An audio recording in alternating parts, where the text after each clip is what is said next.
Бүгін жексенбі, демалыс күндеріңіз сәтті өтсін. Баршаға сәлем достар, сіздермен спорт жаңалықтар. Видеоны бастамас бұрын арнаға тіркеліп, видеоға лайк басуды ұмытпаңыздар. Ең соңғы жаңалықтар тек қана бізде болады.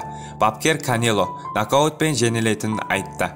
Америкалық боксшы Давид Бенавидестің әкесі, әрі бапкер Хосе Бенавидес екінші орта салмақта абсолют чемпион Саул Канело Альварес, жартылай ауыр дивизионда WBA чемпионы Димитри Биволды жеңе алмайды деп есептейді деп хабарлайды.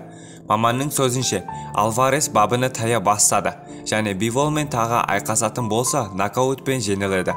Канело Биволмен жартылай ауыр салмақта айқасуға келіссе, Димитри оны нокаутқа түсіреді деп айта аламын. Планетпен айқастан кейін біз бұрынғы Альваресті көре алмадық. Саул бабыны тайып барады. Ол өзінің тозандырып жатыр. Планетпен жекпе-жектен кейін бұл байқалып тұр, дейді Хосе.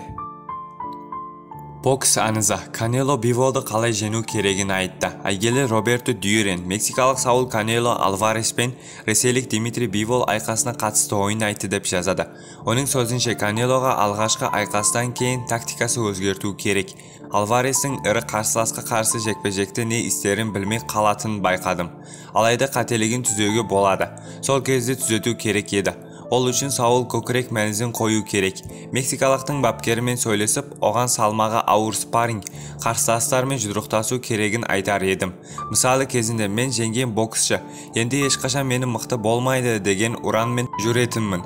Сөйтіп талай қарсыласымен реванш алдым, деді Дюрен. Еске салайық, Канело мен Бивол биылғы жылда мамыр айында қолғап түйістіріп, 12 раундтың қорытындысы бойынша Димитри жеңіске жеткен еді. Сіздермен спорт жаңалықтары болды. Арнаға тіркеліп, видеоға лайк басуды ұмытпаңыздар.